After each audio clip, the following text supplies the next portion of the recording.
Hi, this is Charlie Rogers, and I want to thank you very much for watching my presentation.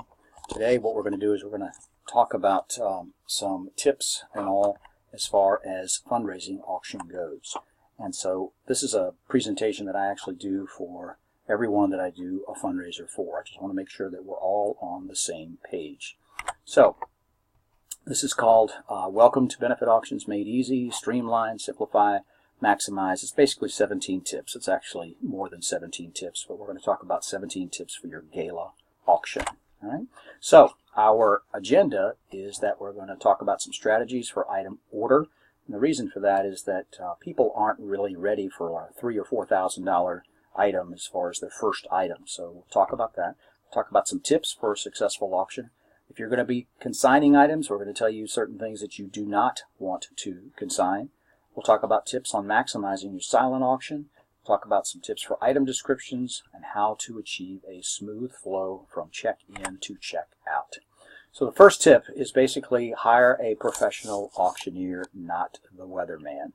And let me just say this. We replace weathermen, we replace newscasters, anchors, we replace well-meaning dads and volunteers.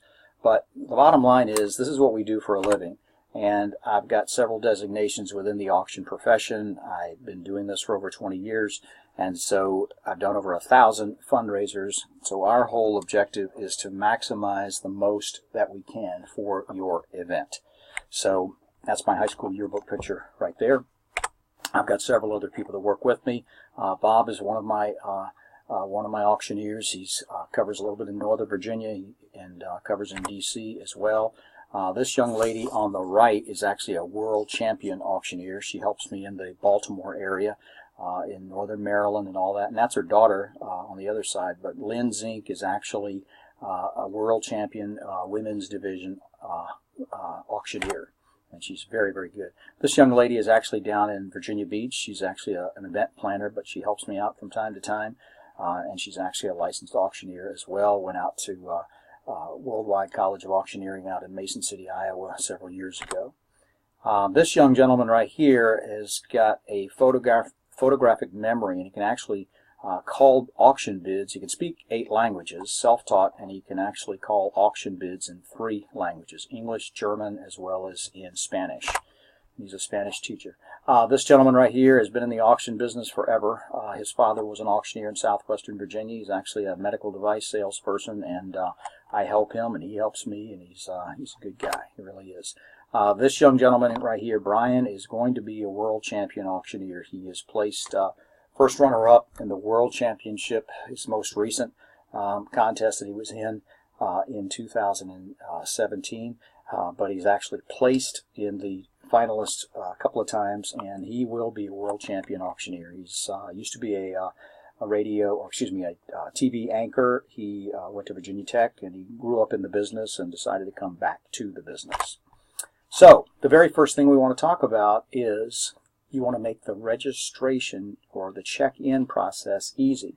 Quite often if we do an event, we'll see where they've got the alphabet. They'll have tables set up when the people are coming in, and they'll try to separate the alphabet out into A through M or N through Z or something like that. The problem with that is that you run into, you'll have 10 people in your A through M and nobody through N through Z or vice versa. And as a result, you've got people that are sitting there doing nothing, and yet you've got other people that are overworked, and yet you have people standing in a line and they're not being helped. People cannot spend money if they cannot get into your event. So they can't participate in your silent auction if they're standing in line. So the suggestion is get yourself a software program. Try to pre-register as many people as you can. But if you don't have a software, then you need a lot of volunteers. And so people that can help check in your guests. It takes us, on the live auction, it takes me about 2.5 to 3 minutes to sell an item. From start to finish. So when I say, ladies and gentlemen, our next package is a 7 days in Hawaii, or you're going to the wine country, ladies and gentlemen. You got 4 days, 5 nights, etc. It's about 2.5 to 3 minutes. So if you had, say, 15 items in your live auction, it's about 30 minutes. If you had 10 items, that's around 20 to 25 minutes, somewhere in that area. But the key here is that you want me to be done with the live auction and your fund a cause by 10 o'clock, preferably about 9:50, something like that, because at 10 o'clock people start going home.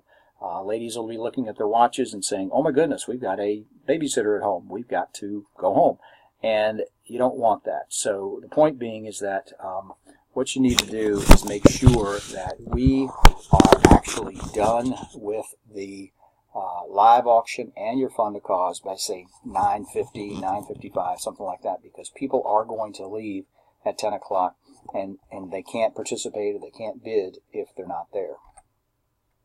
Now, when you're doing your live auction, what you want to do is you want to start out with what we call low-priced fun items. And my assistant got me this really nice bell curve off of the internet. So if this is the value of your items and these are your items, you want to start out low. And typically what we tell people to do is start out with a bottle of champagne.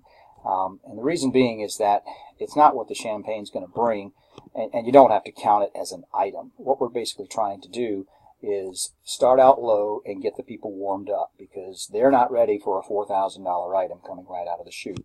So what we do is we basically have them, we have a bottle of champagne. If you've got 10 people to a table, you've got 10 flutes. If you've got 8 people, you've got 8 flutes. And you make a big whoop to do about nothing.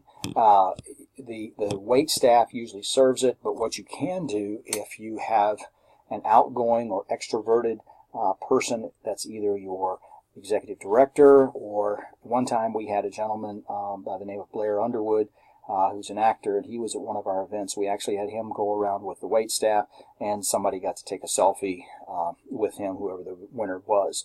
And so Blair basically played into that. We have a bank that we do down in the Suffolk area, and they have the chairman of the bank, or the CEO, actually, he will put a towel on, hold the bucket and all that stuff, and he will serve it. So again, it's a big whoop to do about nothing. We start out at $10. We usually end up about $300 or $400.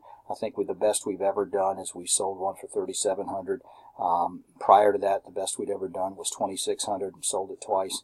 The point being is that they usually bring $300 to $400, but it's to get the audience warmed up. That's all it is, and it doesn't count as an item. So if you had 15 items in your live auction, you've got about 17 now. Your second item can be like a Kindle or anything that's $200 to $300. That is basically, it's basically people, the general public, is going to like it. Okay, so you don't want anything specific, but you want a general appeal to all is what you want. Now, notice here we've got this nice cute bell curve. Well, this is what I gave my assistant, and I'm not that good at computers, so or drawing. So here's the way it is. You've got A items, B items, and C items. A's are your first 2 items. So that's your champagne and maybe a Kindle or something, that's of general appeal to all. It could be an iPad mini, something like that. Just something that's going to bring a couple $100. Notice that we quickly get into the money with the B items. These are your middle items. These are your trips. These are unique items, the things you can't go out and buy. Years ago, and have people say, well, why don't we just go out to Montgomery Ward and buy a lawn tractor for $500 and stick it in the live auction and you'll get $5,000. Well, first of all, I'm not that good. And secondly, why would somebody come to a fundraiser or a gala to buy a lawnmower? Right? They weren't planning on it, and they probably can't put it in their back seat. Same thing, people would go and say, well, let's go buy a TV at Circuit City for $500, stick it in the live auction, Ernie, you'll get $5,000. Again, I'm not that good. But secondly, again, why would you go buy a big screen or flat screen TV at a gala when you can go and shop and get what you want? So these are the things such as trips, meaning or let's just say you've got a trip to Napa, or somebody is going to let you borrow their beach house down at the Outer Banks in North Carolina for a week. Maybe it's in the off season, but it's still kind of unique. It can be all kinds of things that you can think of, and the issue is it fun and unique? That's where it needs to be, right in here. It might be somebody's going to cook dinner for 20 people at your home, and then they're going to package a cleaning service to come in and actually clean your house beforehand, and then another place is going to send out invitations, and then the cleaning people are going to come back and actually clean your house after it's all done. So stuff like that. You just can't go out and buy it off the shelf.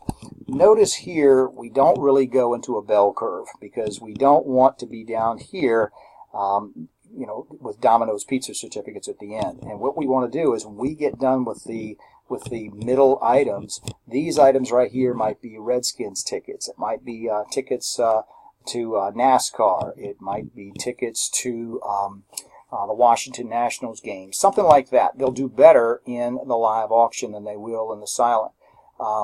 Sometimes jewelry would go in here. Jewelry's really not a good item to have, but jewelry would go right in here as well. So these are the items that basically you don't want to go all the way down here because some people will say, gosh, honey, let's go home. They don't have anything good left. All the rest of it is just going downhill. It really, that you want this item right here to be as strong as this item right here. So again, items such as Redskins tickets, it could be artwork. If you've got some artwork, again, artwork you got to be really careful with, but it might be art, it might be Redskins tickets, it might be jewelry, it might be NASCAR tickets, something like that. That will do better. You might have a golf outing at a private country club or something like that. That would go there. All right. Now, I will actually help you put those items in order. So all I do is ask you to send me the list with your estimated values and your guesstimated item, you know, a basic description of the item, and I will help you put those items in order because I may have actually sold that item last week at another event. Quite often, people will get the same things from the same types of the same organization, and so I'm selling the same package one week that I'm selling the prior week. All right, so but I will help you put those items in order. Just send them to me. Please don't send them to me 2 hours before you go to print. But if you can give me a day or so, just let me put them together and put them in order for you, and I may call you up and we'll talk about it over the phone either way, but I will help you do that. All right. We recommend a PowerPoint presentation for your live auction packages. All right. A PowerPoint is very effective because years ago I used to, when I would go to these events, they would hand me a catalog with about an 8 or a 10 font, and they'd say, okay, here are your live auction items, just read those. And so I'm standing up there saying, you know, ladies and gentlemen, hit the beach of this 6-bedroom, 5-bath home at beautiful North Topsail Beach. Well, first of all, they've got the same catalog in front of them, and it's very boring if I just read it word for word. So what we basically, it's really an insult to their intelligence too. So the thing is, put a picture of the item. So this particular house, you know, hit the beach in the 6-bedroom, 5-bath home, North Topsail Beach, etc. I actually sold this house at auction, and I stood right here and I had the people looking at the water. Your PowerPoint doesn't have to be anything super fancy, and I can send you several samples from other organizations. But the point is that as much as you think people have seen your catalog or gone to your website prior to and all that, some people are crazy busy and they haven't had a chance to, and this might be the only time I actually get a chance to sell the item or describe it. So if all I'm doing is reading it, okay, and they're bored out of their minds, that's not a very good presentation. So that's all we want. And again, I can help you with that as well. Let me use an example. If someone donated, say, a 3-day trip to their condo at the beach or something like that, would you go take a picture of the nightstand? Would you take a picture of the bedspread? No, you'd walk out on the balcony and take a picture of the water because that is the sizzle. That's all you want to do is make your PowerPoint presentation something that sizzles where it's a good picture. All right, and you can put a lot of pictures on an item. You don't have to have 2 or 3 slides. Some organizations will have maybe 2 to 3 slides per. You can do that, or you can actually just take a put a couple of pictures on a particular slide. I actually ask organizations to do 3 PowerPoints. Let me explain to you why. I'm not trying to make more work, but since we're going to do a PowerPoint anyway, let's make the most of it. So the first PowerPoint is just your live auction items, and that's going to actually, those are going to go along with the item in the order that I'm going to sell them when I'm actually doing the live auction. So it's item 1 through 15. You might have 15 slides, whatever. You might have a beginning, and you might have a thank you at the end, or whatever. The second one is the same one. You're just going to copy it, but what you're going to do is you're going to put in some sponsor slides. So you might have slide 1 that's item 1, but slides 2, 3, and 4 might be, SunTrust Bank proudly supports cystic fibrosis. You might put a law firm in there that proudly supports whoever your big sponsors are. because that can actually be looping during your social hour. And so even though you might have two different locations, you can get a screen, or I can bring a flat screen TV, whatever. But what you're going to do is you're going to actually have that PowerPoint looping that's got the items and it's also got the sponsors. So it helps basically expose those items, and also it's a great way to thank your sponsors because they see their names in lights. Years ago, we would go to an event, and as soon as you check in, you've got a big easel there that says our platinum sponsors, our silver sponsors, our gold sponsors, our aluminum foil sponsors, whatever. And they're a pain to do, and invariably there's usually a mistake on there. You spelled somebody's name wrong or whatever. But here you can actually just pull off one of their logos right online and make it effective so that they actually appreciate it. So it's much more effective. It's less. It's certainly less cost, and they like it. The third PowerPoint is entirely different, and we're going to do that during the Fund a Cause, or Raise the Paddle, or Fund a Need, whatever you call it. So if you were, let's say that you were doing a school, and you had a private school or something like that, you would want pictures of the kids, okay? If you had a zoo that you were raising money for, you'd have pictures of the animals, all right? What you're trying to do is, during the Fund a Cause, and we'll talk about that, you want to basically try to hit the heartstrings, all right? And so instead of just having a slide up there saying we're going to be asking for donations for $5,000, $2,500, $1,500, $250, and $100, you're going to put pictures up there, and those pictures are going to be looping and scrolling along. So we're trying to, especially if you're doing a school, you want to put kids in that picture that the parents are sitting right there in the audience, all right? So here's an example of an item. So it's PowerPoint number 1. You'd have maybe 15 of these types of slides, but this is a trip to Napa Valley, all right? And you're staying at a very, very nice resort. So that would be an example of PowerPoint number 1. PowerPoint number 2 is basically a slide that says this particular company is supporting this organization, Stop Child Abuse Now. So you make the same slide, and you just duplicate it, and then you just put the logo of the company and put their name up here. All right, so if it's SunTrust Bank or whatever the case may be, proudly supports, you put the SunTrust logo right here. So that's pretty simple, and then you're going to loop those in there.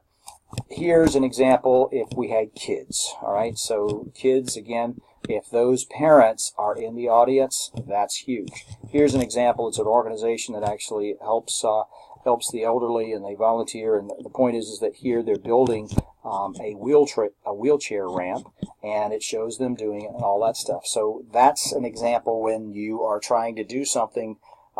You've got an example of what the people, they're actually doing it out in the real world. So that's a great way to help you with your Fund a Cause. All right.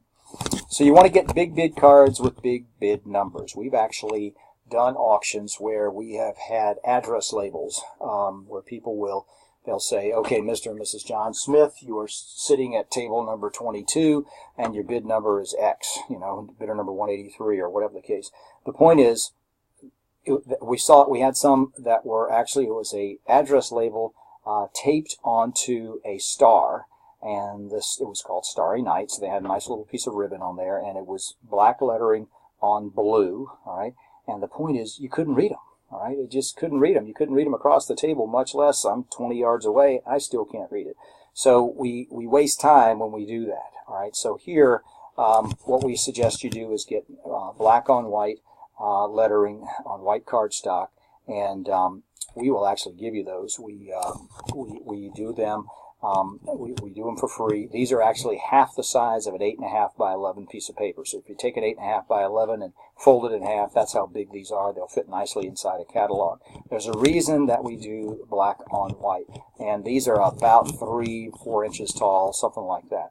But the other reason that we do this is the back of the bid card is white, it's cardstock, and you can sell that, all right? You can sell that as a sponsorship. And the types of people that will pay you, believe it or not, they'll pay $750 to $1,000. And most we've ever seen is a dentist pay $2,250 in Northern Virginia. But an insurance agent wants everybody to know who they are. mortgage loan officers, real estate agents, dentists, financial advisor. If I'm a Merrill Lynch financial advisor or something like that, there's people that the people that are sitting there are fairly well off, hopefully, and I want to be exposed to them. Here's an example of a insurance agent, and she's got her name on there, so she's an Allstate agent. It's whatever they want on there, and you can actually get labels. You can get 4x6 labels. You can get them from Office Max, Office Depot. There's a company called Avery that actually makes labels. That is the stock number for them. But you can actually do this, and it's a way to offset your expenses. So I give you the bid cards. Okay, they're black on white, and basically what you do is you sell the back of it. Now there's a reason that we do black on white. Okay, black on white is the second most visible color to the pupil and the iris. Okay, do you have any idea what the first one is? Okay, do you have any idea what color scheme? It's not black on white.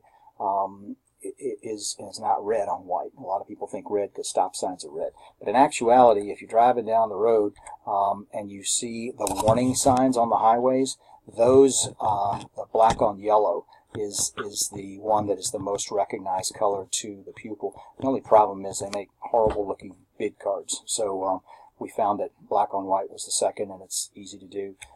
Here's an example. This is actually a copy of actual bid cards. Okay, I gave them cardstock and they wrote it in a Sharpie. All right, so imagine trying to take a look at that when I'm 25, 35, 50 feet away. All right, that's what we don't want. It slows the event down.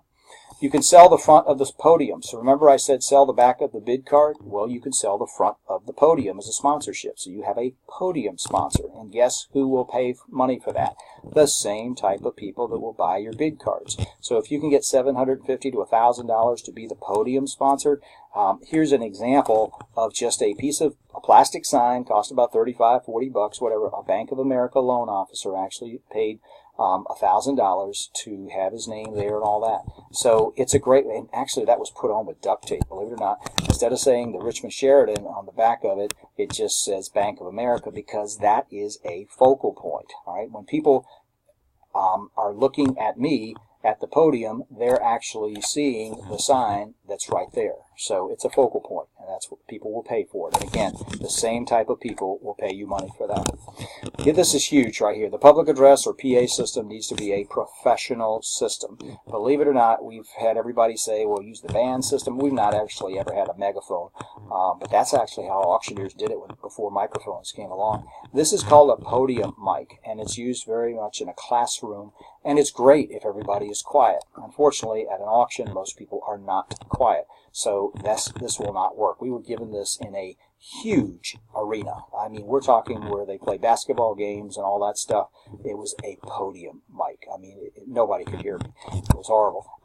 We've actually been given karaoke systems, believe it or not. So because people don't realize that it is huge, if you can't hear the auctioneer, I mean, I don't care how good they are, it's going to be ineffective because you cannot hear them. So years ago I went out and invested, and right now I've got 4 systems. There's picture of 3, but I've got 4 systems, and they're all wireless and they'll all talk to each other. But I've got about $14,000 in PA systems. Okay, if you are hiring an AV company, an audiovisual company, and they say, well, what kind of microphone would the auctioneer like? We want what we call a wireless handheld. We don't want wired, because if it's wired, I can only move around however long the wire is. A lot of times bands do not have these. They've just got wired.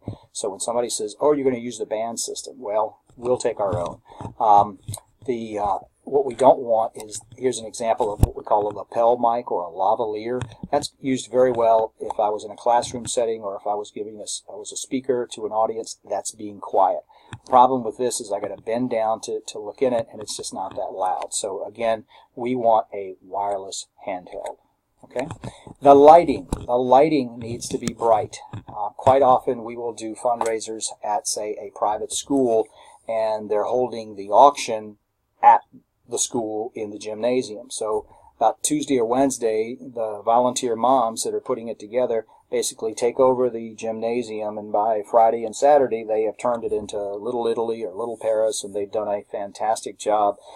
and they'll turn the lights down. All right, so you go in, and they don't even recognize you. You go to the event on a Saturday night, and you don't even realize that you're in the school gym, and they turn the lights down. The only problem with that is twofold. Number one, we can't see the bid cards, all right, if they're turned down. But two, the other scenario is that it actually puts people to sleep. Believe it or not, the lighting being turned down will put people to sleep, and we don't want that. So we ask that you turn the lights up. You've never been to a dark retail store, a Walmart, a Target, or anything like that. You've never seen that because the retailers figured it out a long time ago that bright light creates energy, therefore people will spend more money. Now you go into the fancy department stores, and they've got perfume going, and they've got music in the background, and you don't even realize it, but the lights are bright so that you can see the items. All right. Whatever you do, don't put a spotlight on me. We do a Redskins event up in D.C., and they'll prance the players out, and they have a spotlight on the players and all that. The only problem is if you do that with me, I'm blind. I'm like a deer in headlights. I can't see beyond the first table. So whatever you do, don't use a spotlight on me. You can do a spotlight on the speaker. You can do a spotlight on your MC. Please just turn it off when I come on. All right. You want to have a podium available for your speaker as well as your auctioneer. It's a great place for me to put my notes. It's a great place for your speaker or your auction chair to put their notes. All right. So remember, you're selling the front of the podium, and that podium, I've seen people actually tape notes on there so that they won't take them away, that people won't grab it and take it away, because I've seen speakers up there. It's like, who took my notes? Who took my notes? And so you don't want that. All right. Now, let's talk about live auction here for just a moment. All right. On your live auction, you want to have what we call fun and unique items. Fun and unique. Remember that bell curve that I showed you earlier? We want fun and unique. So I tell people, hey, a Crockpot is nice, but a trip to Hawaii is much better. All right. So that's the type of fun and unique item that is going to go into your live auction. All right. Now, if somebody is out procuring items and someone procures a Crockpot, by all means, thank the retailer that gave it to you and group it with other like items. Have yourself a bundling party. Stick them all in a nice basket. Put some cellophane around it. Make it festive looking. And now you only have one item to check out versus 6. All right. It takes you just as long to enter the data for this and all that as it does for this. So instead of 6, you go to 6 to 1. You can save yourself some time, and it'll look more festive, and you'll actually get more for the item.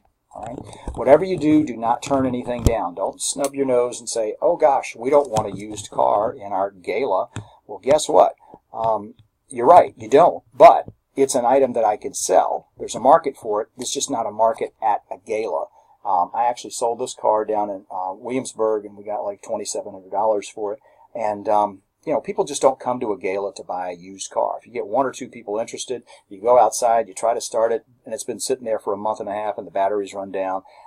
It's just horrible. So, you know, I'll gladly sell it for you. I will charge you a small commission, but the point is I'll get it sold, and I'll do that very easily. So you will still make money, and I'll turn it into cash. Coins, here's another example. I sold this set of coins. There's more coins than you see here, but I sold a set of coins for $1,700. Coins are actually quite hot, but they do not belong in a gala auction because they're very, very specific. And so kind of like artwork or jewelry, you have to like it. And so what I did is I marketed these to numismatic, to coin collectors and all, and it did extremely well. It did like $1,700.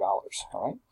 So on your procurement, always ask the question, who knows who? And so you've got a committee that is procuring items. Ask the question, who knows who? So we were helping an organization. This guy basically says at a procurement party, and he said, well, I don't know if this matters, but I was at a barbecue at my neighbor's house during the July 4th weekend, and her brother-in-law actually works for Jay Leno.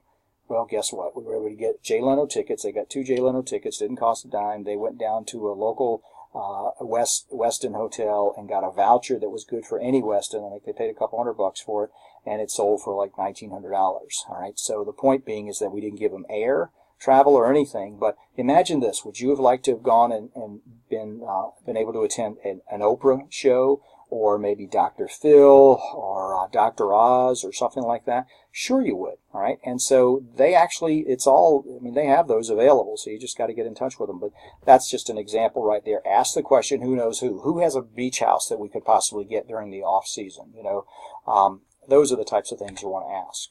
Now, whatever you do, please do not interrupt the live auction with announcing the winners of a raffle or anything else.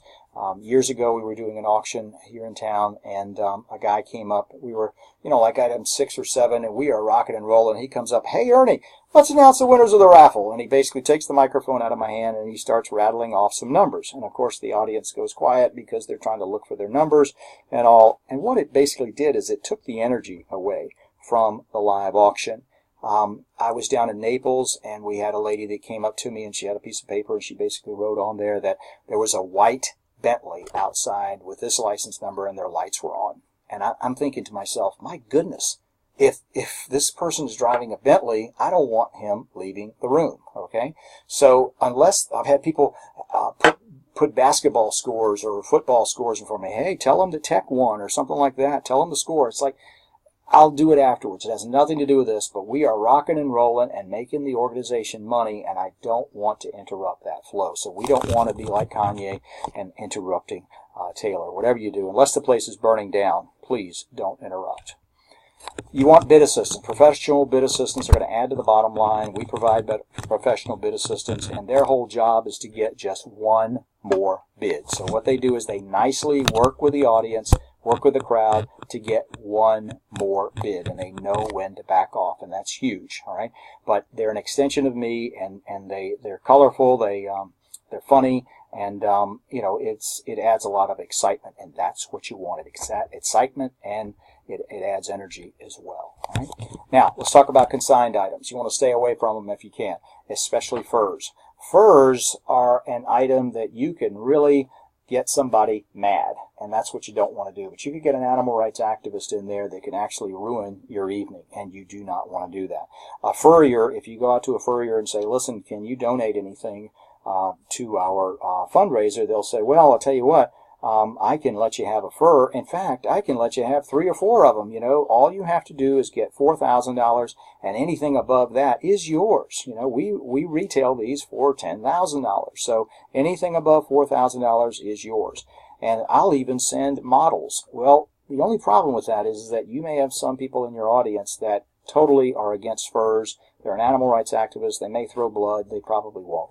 But the point is that you want to stay away from furs. All right. Now, consignment items, they're not all bad. All right. And now let me explain to you what I'm talking about. There are some organizations that have travel packages, and Greater Giving is one of them. Greater Giving is actually a software company that sells software for events, all right? But on one of their pages, I borrow a lot of stuff from their website, but they have these items called auction boosters, and these are actually travel packages that they have a cost to them, but anything above that cost is yours to keep, all right? And they're specially priced for nonprofits. So say, for instance, you have a school and you're doing a Disney trip or whatever. Then what you can do is, let's just say that the Disney trip for 5 days, 6 nights, whatever the case may be, or 6 days, 5 nights, whatever, is maybe $2,500, all right, to go to Disney. Well, guess what? If we sell it for $5,000, then we made you $2,500 because we still have to pay for the item, but we made you $2,500. If I sold it for $4,000 and it cost was $2,500, I made you $1,500. But guess what? I'm going to try to go back to the backup bidder or the third backup bidder and say, hey, would you like one too? So I made you let's say I sold it for $4,000. I'm going to make you $1,500, and possibly $1,500. All right, you can sell these as much as you want, and all you do is you just reserve them online. There's no harm, no foul. If it turns out that we have nobody in the audience that wants to go to Disney, we move along. We basically say, you know, bidder number 442 in the back. Congratulations, enjoy your trip. You're going to have a great time. Well, guess what? You didn't have a bidder number 442, but we're not going to sit there and say, folks, I can't sell it to you for $2,200. I got to have at least $25 to cover the cost, and we want to make another $500. It just puts a real damper on the evening. Now, Greater Giving is actually a software company. This is part of their website, but they don't actually do their own packages. They actually get the packages from Winspire Me. So Greater Giving is what you see on their site is what you get. You can't customize them at all. But Winspire is one of them. Wow Factor is one of them. There's all these websites. Mitch Stewart, Auction ABC, Wow Factor 1, Auction Packages, all of these places do the same thing. They provide nonprofits with vacation packages that are fun and unique. And that's really what you want. The only thing is, you got to remember that you're paying for these items, so if it sells for $5,000, you didn't make $5,000. It's $5,000 less whatever it cost you, okay? And $5,000, you just need to make a disclosure in your catalog that some of the items in your auction tonight are actually going to be consignment items, and therefore you need to understand that not all the funds are going to the organization, all right? Here's a website for Winspire Me and the contact information for a particular lady that can actually customize some of the packages offered by Winspire. Winspire is actually where the company Greater Giving actually gets all of their packages. It's just you'll find a better selection at winspireme.com. So if you want to either add airfare or drop airfare or whatever, or find out what some special packages are, you can contact this lady, Corinne Walters, and she can help you. Artwork. You want to be careful on art unless it's actually an art auction. We do several art auctions in our particular area, but art is very, very personalized, and it might not be something that you just want to add to a general, say, foundation auction. The thing is that sometimes what will happen is that the person who appreciates the art or really likes it is the only person, the one that actually made it, is the only one that actually appreciates it. So this particular piece of artwork is actually upside down. So unless you actually are into that, you could be so disappointed, and you just don't want that. So if you have art and it's not an art auction, put it in the silent auction, put a minimum bid on there, and if it doesn't sell, then if it didn't meet your minimum bid, then you'll at least know. I don't suggest putting values of your live auction items in your catalog, and here's the reason why.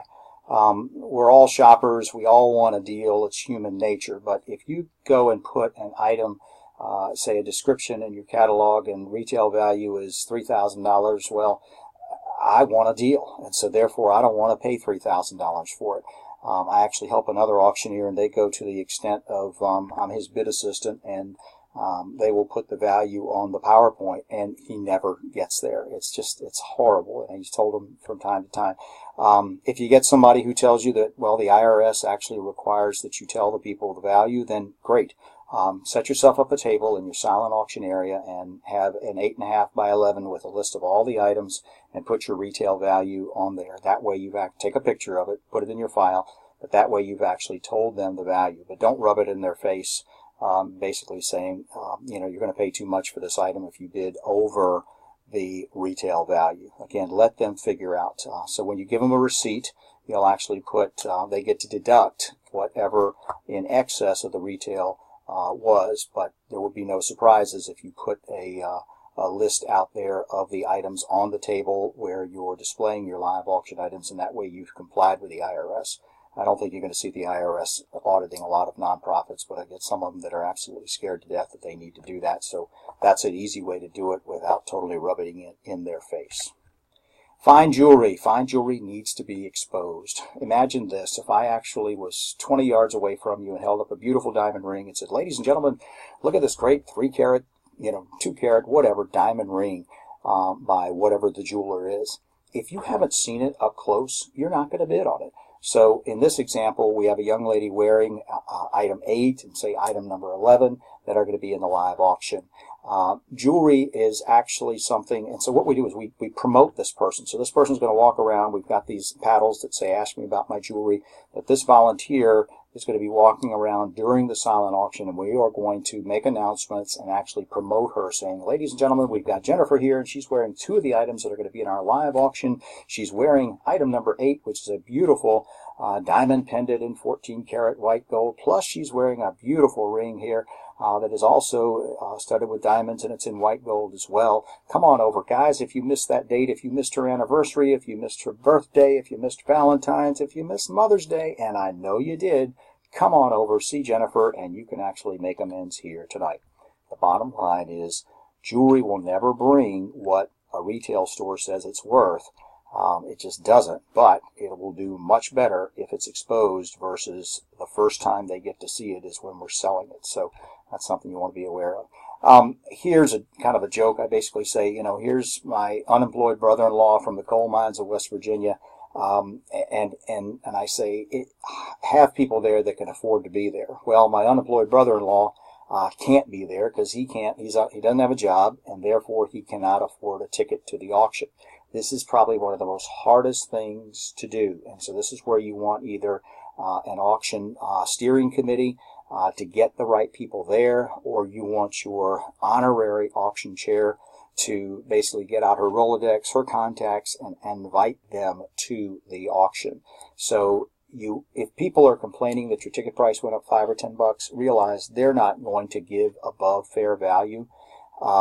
If it's a private school, I always get the objection that, well, we've just got the parents. Well, the parents sometimes have parents known as grandparents, and the grandparents will come, and the grandparents will definitely help you out. They'll bid items up, but they'll also definitely help you in your fund a cause. So it's a hard thing to do, but again, just putting people in the seats that don't have the means to bid is not the way to go. If you have volunteers, and you will, you want to try to match their personality with the job for the night. So if you're trying to sell, say, raffle tickets or heads and tails or whatever, you do not want to get someone who's scared of their shadows. So we've actually seen that happen where they had an introvert that was selling raffle tickets, and she, I think, sold 4 tickets all night, whereas we kind of took over and we sold like 150 in about 30 minutes. So just be advised, try to match them up with a personality. Take that individual that has the introvert personality and have them doing checkout or counting stuff or working stuff like that, but don't have them on the front lines. Question I always ask people, are you using mobile bidding or are you using paper sheets? The mobile bidding could be like BidPal, Greater Giving, 501 auctions. It's a great way to keep your event, your silent auction event open longer. So that's the beauty of the mobile bidding. Plus it does all your accounting for you. But if you're doing the paper sheets, what you want to do is you want to divide your auction sections up, divide it up into sections. So you might even go as simple as color, like a red, green, blue, or yellow. You might call it section 1, 2, 3, and 4, or section 100, whatever. And the way you want to do it is you want the first section as being your lowest priced, fewest number. So you might only have 8 or 10 items in the section 1. You might have 20 items in section 2, but the prices are going up. Section 3, the prices are going up even more. Section 4, they're higher priced, they're going up more. So, and you don't have to have 4 sections. I'm just using this as an example. You might have 3 sections. So section 1, section 2, and then 3 and 4 can be your super silent or whatever. This is if you're using paper sheets, all right? And the reason being is that if you have 100 items, there's no way people can monitor all 100 items when you're closing it down. So when we start making announcements saying, ladies and gentlemen, we're going to be closing down our sections tonight. We've got 4 sections tonight, and we're going to close down section 1 at 7 o'clock. We'll close section 2 at 7:10. We'll close section 3 at 7:20. And our last section, our super silent, is going to close at 7:30. You will be amazed once we start doing a countdown, a 2-minute countdown, a 1-minute countdown. People start coming together, and section 1, if you don't even do that well, you haven't lost anything, because you can always take the items that didn't have a bid and stick them in section 2. But the point is that the ladies are very good at shopping on this, okay? Guys just kind of hang around, but the ladies are good shoppers. Then you'll start seeing an increased activity in section 2, 3, and 4. Now, if you are doing mobile bidding with a device, I'd recommend just closing it all at once, because it's too complicated if you try to close it in sections if you're using mobile bidding. All right. You can put balloons in here if you want. Some people use the little tent cards as well that say that this section's closing at X time. But here I can make an announcement and say, ladies and gentlemen, we've got it in different colors tonight. The blue section is going to close at 10 minutes after. The yellow section is going to close at 20 after, whatever. They can see the balloons. Okay. Here's a mistake that a lot of people make. They will make their bid sheets, the opening bids, too high. Now, let me explain this to you. Here's an example of a paper bid sheet, whereas the donor value is $500 and the opening bid is $100. So basically it's 20% of the opening bid. Now, here's the reason why. These are donor values, and the donors, when they give you something, they are going to estimate what the value is, and they're going to write that off on their taxes. So if I gave you something that's worth $500, I put down donor value, hey, it might only be worth $300 or $350, but hey, I'm going to write this off and fluff it up, and therefore I'm going to put down $500. A lot of organizations would say, all right, we're going to start the bidding at 50%. Well, you're starting at $250, and after your first bid or two, you're already at fair value, and so you're not going to get a lot of activity. In this example, the more bids you get, the more enticing it is for people as they are walking by. Now, notice down here at the bottom, I've got what we call guaranteed purchase, very similar to eBay's coin phrase, which is buy it now. If you decide you want to do guaranteed purchase, there's nothing wrong with it. You don't have to do it, but it's great. But make that, let's say, at least double, if not triple, your estimated fair value, because it's really not worth that much. But the point is that you don't have to do it on every item. If you can do it on items that you can replicate, so let's just say it's a piece of jewelry or something that you can go out and buy another one. You could sell it twice and go out on Monday and basically buy the item and make a fortune and laugh all the way to the bank. So guaranteed purchase is a good thing. It's certainly not required. Notice here that we went ahead and we put in the bid increments. Many times we've seen estimated value increase minimum of $25. Well, the problem with that is that the first person will put 100 in, the next one goes 125, the next one goes 150, the next one goes 175, the next one goes 176, and they fill up the entire thing, and you're up to $189 or whatever. The point is that go ahead and put the amounts in there. Now, this particular bid sheet actually has the bidder's name as well as the bid number, just as a backup. If they can't read the name, they can read the number. If they can't read the number, they can read the name. So, but one of the biggest mistakes we see is putting the opening bids too high. You don't want to do that. Here's one of the things we introduced a couple of years ago. It's called you can go the 369 or the 357. What we do is we offer an incentive. If somebody bids and puts their number, instead of starting at the first bid, what they'll do is they'll put it on the highlighted line, and we actually are going to reward them, because what we're going to do is we're going to count up all the people that put their bid on the yellow line, and we're going to just throw it in the hat, and we're going to draw one winner out, and they're going to get a gift certificate to a local restaurant. Gift certificates are easy to procure. So you only have one winner, but what will happen is that it's an enticement for people to actually bid on the third line, the sixth line, the ninth line. You can go 357, you can go 369. It doesn't really matter. Either way.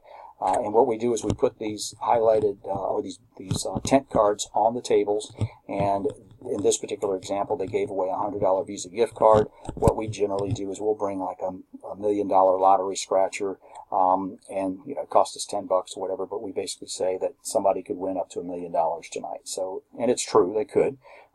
Haven't had one yet, but they could. All right. So either way, but it's a great way to get the bids going on your silent auction. All right.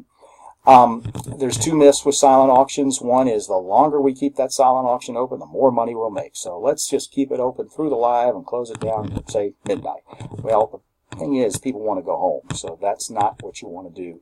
And especially if you're doing paper bidding, you need to actually have time to input all the winning bids and organize the checkout, etc. The other myth is the more items we have in the silent auction, the more money we're going to make. So let's have 500 or 1,000 items. That is actually incorrect as well. There's a formula, and there's no right way or wrong way, but the one we typically use is take your total guests. When your total guests, say you had 400 people coming, you divide it in half, because it's usually couples, and so that means you have 200 bidding units, okay, because generally the couples don't bid against each other. Husband and wife generally don't bid against each other. You half it again, that means it's 100 items for 400 guests, which is really 200 bidding units. I did a seminar at the University of Richmond, and I had a lady tell me that she does the same formula, but she goes 70%. Great. There's no right or wrong. So in this example, 100 to 140 items. The problem is if you make your bids too high on there, or if you have too many items, what you're going to end up doing is taking a lot of items home that night that you're not going to have bids for, and you got to have a big trunk for that. Whatever you do, do not allow smoking. We do one event a year, and they allow smoking in the tent. They have a young girl that walks around, and she's got these cigars, and she'll go $50 donation for a cigar. Well, if a guy buys a cigar for 50 bucks, what does he want to do? He wants to light it up. And so it's not only a fire hazard, but it's very offensive. I don't encourage that at all. Have fun while you're there. Play heads and tails. If you're not familiar with heads and tails, it is a great icebreaker. It's a great way to start the evening out. We actually start it right before the live auction. Basically what we do is we flip a coin and we tell the people, we're going to flip the coin. We've got a heads and tails. If we flip the coin and it lands on heads, before we flip the coin, you're going to make a choice to either put your hands on your head or you're going to put your hands on your tail, one or the other. Okay, if you put your hands on your head and it lands on heads, then you're still in the game. You're going to remain standing. If I flip the coin and it lands on heads, but you have your hands on your tail, you're out of the game. The last person that actually is standing is going to win, say, an iPad mini or something like that. Something that's a couple $100 worth of value. They charge $10 to play. So if we had, say, 300 people at an event and half of them decided they're going to play heads and tails, that means that you sold 150 tickets at $10 each. You made $1,500. If you had a $300 item, then you just made $1,500 on it versus $300. And if you put it in the live, I'm probably not that good. I probably wouldn't get you full retail. If you put it in the silent, you will definitely not get it. So the point being is that it's a great way to break the ice and all that stuff. Here's an example of one of our bid assistants actually helping a volunteer, an extroverted volunteer, play heads and tails. And this really works. It takes about 4 minutes to play. I don't care if it's 200 people or 2,000 people. Mathematically, it just works. It takes about 4 minutes. If you didn't know what heads and tails was or you didn't understand how I described it, I actually pulled this off of Greater Giving's website. It's an explanation of that. Okay. Oh my gosh, what is this? Looks like algebra. Looks like I'm back in high school. Well, this is what we call a revenue enhancer. So heads and tails is a revenue enhancer. Here's another revenue enhancer, and it's called the 100-yard dash. So what it is, it's a board, and it's numbered from 1 to 100. So, and it's got a watermark of a guy crossing a finish line here in the back. So the way it works is this: when people come into the event, you're going to have a volunteer, an extroverted volunteer at this board, maybe 2 people, and I'm going to help you, and I'm going to basically say, hey, ma'am, did you hear about the 100-yard dash? And they go, well, no, I didn't. I just got here. Well, the 100-yard dash, we're looking for donations, ma'am. We're looking from $1 all the way up to $100. Let me ask you this. What's your anniversary date? Well, we got married on June the 20th. Okay, 6 and 20. Can I put a gold star under 6 and under 20? And can I get a donation of $26? I'll just put it on this sheet, and you can pay for it when you get to checkout for $26. What we're trying to do is fill it all up, and if we fill it all up, we're going to get to buy the school a brand new smart board, or maybe it's a piece of playground equipment. Because if you take the number, take out your calculator, and you add up 1 and 2 and 3, and you go all the way actually to 100, what's going to happen is you're going to actually end up making $5,050. That's the way it works. All right, that's the math for it. So it's free. I basically give you a board. You can get your own customized board if you want, but here's an example of we actually filled it up for a private school, and so they made $5,050. It's free money, and nobody gave a donation over $100. So here they were selling this and all that. Here's another example. We put a gold star. I got these little yellow stickies, like the 3M, like the Post-it notepads, except they're stars. Here, what they did is they gave them a gift certificate to a local restaurant. Again, they draw one number at the end of the night, and they actually had a custom board right here. They draw one number at the end of the night, and they what they do is they put their name into a hat or a basket. And then they'll draw one at the end of the night and somebody gets a gift certificate. So it's an incentive to go ahead and participate. And again, the gift certificate was something that you were able to procure anyway. So here they are, almost done, and then we actually filled it up later that night. So it's free. It's an easy way to do it. Now, we actually have an organization that went a little bit further. They put another row down here, and they went 101, 102, and they went all the way up to 110. Well, it's called the 110% challenge, and the 110% challenge is just adding 10 more slots, but it got you over $1,000 more. So the other one brought you $5,050 just by adding 10 more slots. And again, you hear organizations all the time saying we're going to give 100%, 110%, and that's just a way to do it. All right. Here's a local vendor that actually will make the signs for you. She's made me a couple of them that I will certainly bring for free. I've got the easel, I've got the little stars, all that. But if you want one custom, Jennifer over at Signscapes can actually do that for you.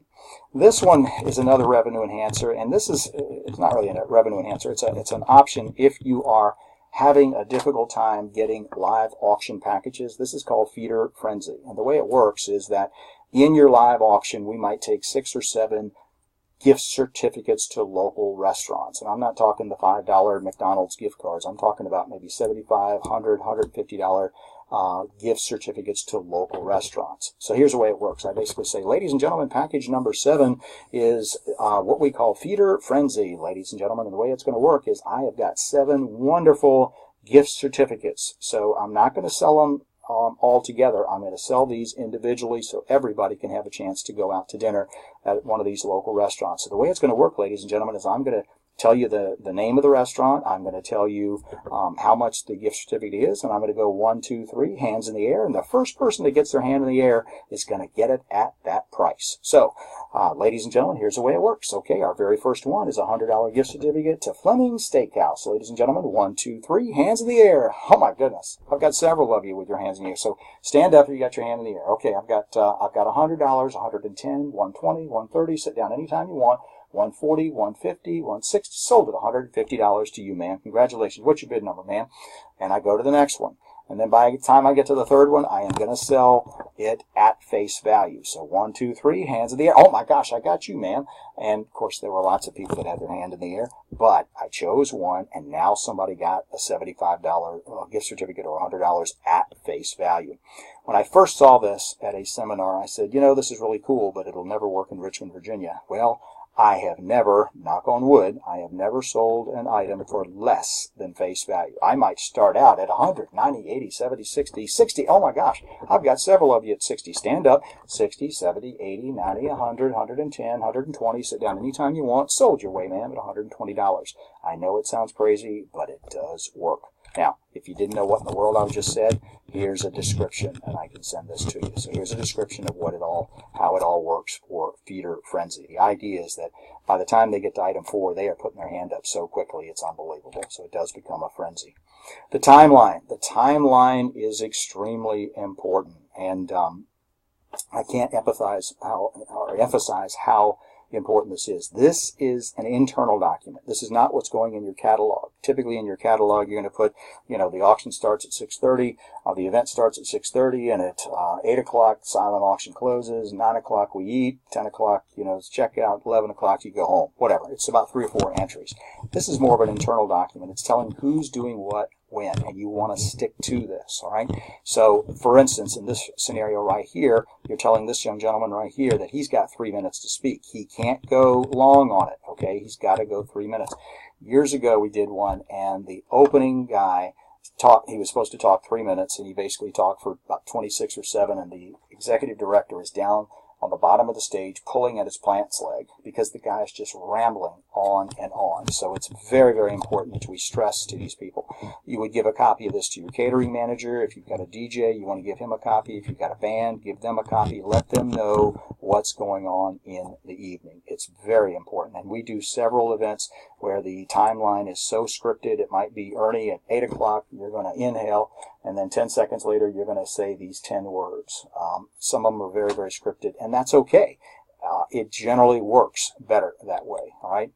But again, it's an internal document. Give a copy to your volunteers and all. You don't want 20 volunteers coming over to you and saying, when are they closing that silent auction? When are they going to have dinner? When are they going to have the live auction? What time is checkout? So if you've got it all on your timeline, okay, then you can eliminate a whole lot of questions, and that's what you want to do, all right? Get the money early in the evening. This is so, so important. Years ago, we did an event, and they had us coming on for the live auction at 20 minutes till 11. Now, off the cuff, you'd probably say, gosh, that's a little late. Well, it was, and I told the lady, I said, you know, 20 minutes to 11 is way, way late. And she goes, Ernie, we have a 6-course dinner. We have 6 chefs, and we can't interrupt the chefs, so we're just going to have to do it at 20 minutes of 11. Well, guess what? The chefs ran long. The evening was delayed, all right? We came on at 5 minutes after 11 for the live auction.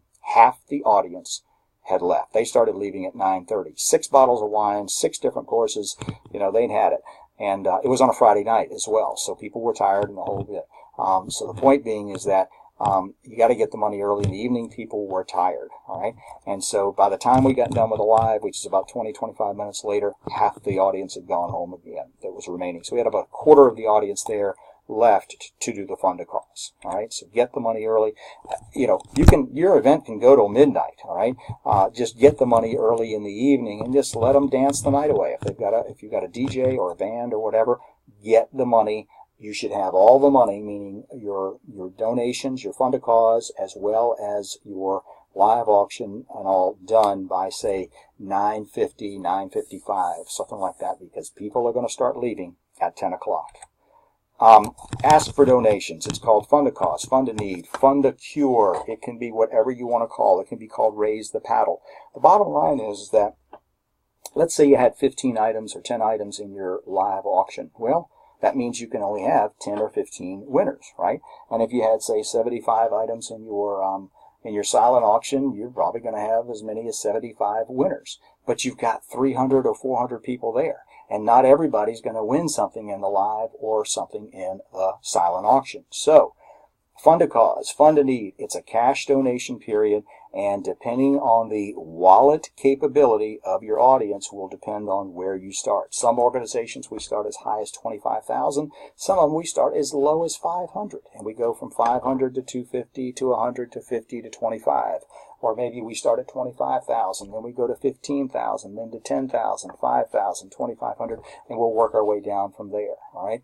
The bottom line is that if you don't ask for donations, you won't make anything. We did an event several years ago, and it was right when the crash was happening in the tail end of 2008. And this executive director, they had an auction committee, and I was dealing with a young 25-year-old who was putting all this together, and she calls me up and says, Ernie, we're having an auction committee tonight meeting. Can you come down here? Because these ladies don't like a lot of stuff that you were asking me to do, and they don't like this fund to cause thing. And this is before it became more prevalent. So I went down there and I met with them, and the first thing I say is, folks, I work for you, okay? Whatever you want me to do, I will do. As far as fund to cause goes, I would certainly recommend you do it, but if you don't want me to, we won't. We'll definitely make you some money that evening, but if you don't want to do it, then it's your call. So the executive director, starts going into, well, Ernie, all these banks are shutting down and the economy's falling apart and people are losing their jobs and we just don't feel it's right. And I said, it's your call. You do whatever you want. So Saturday night comes for the event, and I said, Linda, did you ever figure out whether or not you wanted to do the fund to cause? And she goes, well, Ernie, the economy's falling apart and people are losing their jobs and some of these banks are shutting down and all that, so we just are going to leave it up to you. So it's up to me. So we do the live auction, and the live auction went extremely well. I didn't do the auction the year before, but I knew what they had made, and we were a little over double. They'd made like 20 grand in their live before. We were up to like 46 or 47,000. And I said, shoot, let's go into the fund to cause. So we went into the fund to cause, and I'm feeling pretty cocky there, so I asked for a $20,000 donation. No hands go up. I then go to $15,000. No hands go up. And I start getting scared. I said, ask for $10,000. 2 hands went up. Long and the short of it is, we made $82,000 and like change, maybe 600 or something like that. 82,600 in the next, 5 minutes or whatever. So fund to cause, fund to need is definitely something you want to do. The only time it generally doesn't work is if maybe you're an association and you really don't have that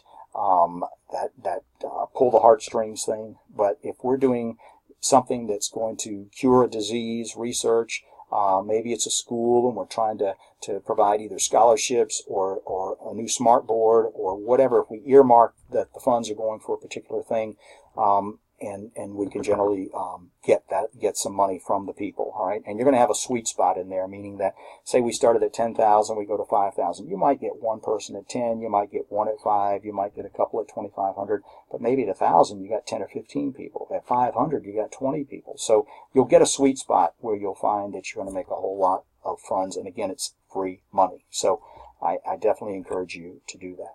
Your descriptions, don't load them up with fluff. We actually had an organization up in DC years ago. They had an 11-page description for one piece of artwork. I think it's everywhere this lady had ever been in her entire life. She put it in there. And so I said, Jennifer, you know, this description is way too long. We need to cut it down. She goes, Ernie, it was 18 pages. I got it down to 11 for you.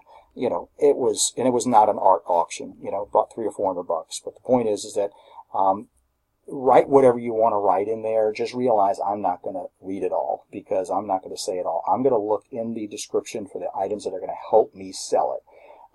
Not, you know, I'm going to walk on the beach and feel the warm sand squishing between my toes and feel the beautiful sunlight on my face and all that stuff. Well, that's what your picture's there for.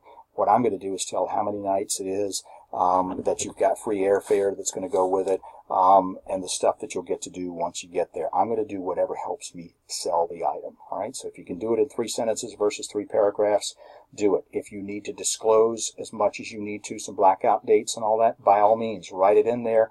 Realize I'm not going to sit there and read all the blackout dates. All right. I'm going to talk about what's going to sell the item. All right. If you're going to do these from year to year, I recommend you get a software program. There are several programs out there. There's Auction Tracker, there's Greater Giving, there's several of them out there. But the beauty of it is that it stays with the organization. So 3 or 4 years from now, when somebody's looking back on what you did this year, they can tell who the donor was, how much they gave, when the biddings occurred, etc. There's a lot of great reports. Some of them even show the timing of, it's a graph of when the people bid in the silent, which is generally near the end, right when we're closing it out. So it's pretty cool stuff. But you don't have to, I'm not here to sell you a software program, but I encourage you to get something because that way it gives you a track record. Some of these softwares will actually do everything from wash your car to do your laundry or whatever. Not quite, but the point is it's a a la carte scenario where you can buy it, and you get all these reports and all that stuff, but it'll do your thank you letters and all that stuff. So, and some of them will even integrate with your catalog, do it online, etc. It's unbelievable. So it's all software. But if you're going to do an event every year, you might want to look at investing in one of these softwares. Okay. I send you an auction planner. Again, I got this off the Greater Giving website. They've got several great resources. One of them is a PDF version of an auction planner. All right. About a week before your event, I ask that you send me your final list in Microsoft Word, not a PDF, but in Microsoft Word. And the reason being is that I'm going to blow it up. The font, so number one, I can read it, but number two, I might put item number 1 on an entire sheet of paper, because I'm going to go through and highlight what's important for me. And so I may have one sheet for each one, but I definitely want to be able to blow it up and all that, and I don't want to have to try to do that with a 6 or 10 font in a PDF. Right? I also want to know the values. Now I want to know the values, and what I mean by that is, remember I said in the live auction, do not put your values in your catalog, but I want to know them. So say for instance we're selling a parking space at a private school. Well, what's the value of that? Well, there really isn't any value, but this school usually sells for $1,500 to $2,000 every year. So if you sold something before, tell me what it went for before. Last year this brought X. You know, we sell this generally every other year, and this dinner that this particular teacher cooks sells anywhere between $1,500 to $2,000. You know, she's going to cook dinner for $8. Is there really a value that we can put on here? No. But if you can tell me what it sold for last year, that would be great. So I like to get these about, say, Monday or Tuesday for a Saturday auction, or definitely a Friday or a Monday for a Friday night auction. Okay. The perfect recipe is this. You know, hire a professional auctioneer, not the weatherman, not the news anchor. We're trained in this. I've got 5 other teams that work with me, and our whole job is to make you money. But hire a professional. Have fun and unique items. Remember, I used the example, a Crockpot is nice, but a trip to Hawaii is a whole lot better. You want to have people there that can afford to be there. Remember, I used the example, my unemployed brother-in-law from West Virginia, worked in the coal mines, doesn't have a job. That's a hard thing to do, but it's very, very important. So you want people there that are willing to give above fair value, because they know that the money's going towards a great cause. So maybe the item is only worth $1,000 and they spent $3,000 on it. So be it. they want to help the organization. Believe me, they're gonna write off the whole thing on their taxes anyway. Make the check-in process easy. Remember on the very first slide I said people can't spend money if they can't get into your event. So either get yourself a software or have lots of volunteers. Have fun while you're there. Heads and Tails is a great icebreaker. Believe me, we've done other games, but we found we go back to Heads and Tails every time because that seems to be the best one. Checkout. We didn't talk about checkout, but that's where a software can help you, or you're going to need volunteers. But that's where you're going to get your biggest complaints. So if somebody spends, say, $3,000 or $4,000 at your event, but they have to wait 40 minutes to check out, I mean, that's not a good thing. All right, so either get yourself a software or have lots of volunteers to do it. Okay. Now, I have talked a lot here. All right. So if you have questions on any of this, please do not hesitate to call me. You can email me. My email is ernie@blacktiebenefitauctions.com, but I'll be glad to answer any questions that you might have. I thank you so much for putting up with me, and I look forward to working with you.